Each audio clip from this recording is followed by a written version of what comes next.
Assalamualaikum warahmatullahi wabarakatuh.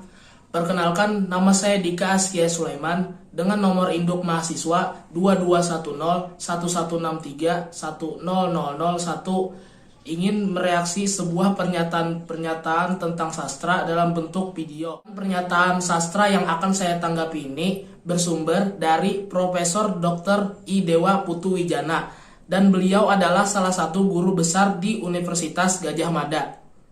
Baiklah, sebelum itu, marilah kita saksikan pernyataan-pernyataan dari beliau. Bahasa yang digunakan ya ada bermacam-macam variasinya. Ya. Salah satu variasi bahasa yang penting adalah variasi bahasa yang digunakan untuk menciptakan karya seni.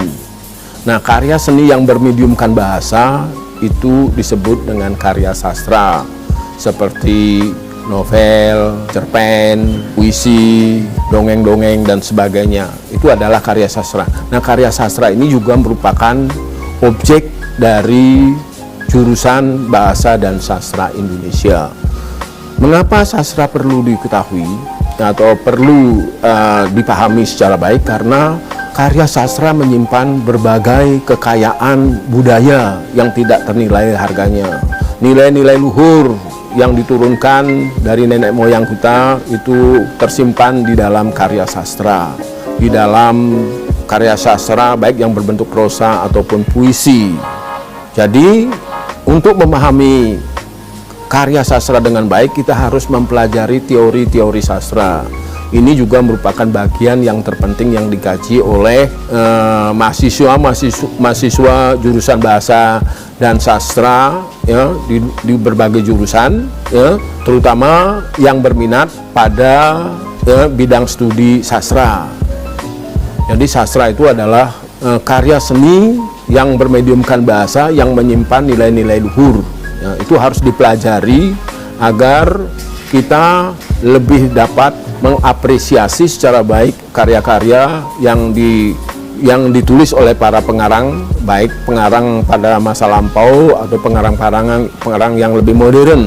Ya, jadi untuk memahami karya sastra maka diperlukan teori sastra. Ya.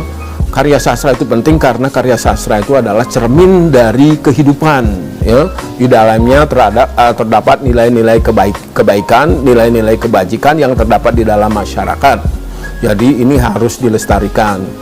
Bagaimana cara melestarikan? Itu adalah ya semua masyarakat pendukungnya harus mencintai karya sastra.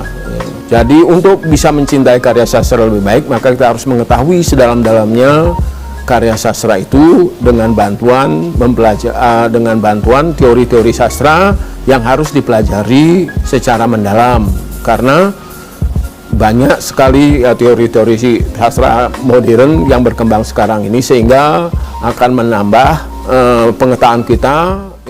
Nah, dari video tersebut ada 3 hal yang akan saya tanggapi, yaitu yang pertama, karya seni bermediumkan bahasa hingga tercipta karya sastra seperti novel, cerpen, puisi, dongeng, dan sebagainya. Kedua, sastra dipahami dengan baik dan sastra menyimpan kekayaan budaya. Ketiga, karya sastra itu cermin kehidupan. Jadi, tanggapan pertama, maksud dari karya seni bermediumkan bahasa adalah kata bermediumkan mempunyai makna lain, yaitu menggunakan atau sebagai alat, yaitu khususnya karya sastra menggunakan alat dan alatnya adalah bahasa. Dalam hal ini, yang dimaksud bahasa tentu saja dapat berupa tulisan. Contohnya saja, karya sastra puisi dibentuk dari tulisan atau kata-kata pilihan yang menarik, bermajas, sehingga puisi menjadi karya sastra yang indah dan bernilai. Tanggapan kedua, karya sastra menyimpan kekayaan budaya. Maksudnya adalah karya sastra menjadi bernilai karena di dalamnya ada menjadi kebiasaan yang baik dari dulu sebagai penyampai pesan-pesan yang bermakna dalam kehidupan. Tanggapan ketiga, karya sastra itu cermin kehidupan adalah inilah istimewanya karya sastra sebagai sarana menyampaikan keluh kesah kehidupan sehari-hari sesuai kenyataan dan pengalaman yang ada di lingkungan sekitar. Demikian tanggapan yang dapat saya sampaikan. Salah hilaf mohon dimaafkan. Terima kasih. Assalamualaikum warahmatullahi wabarakatuh.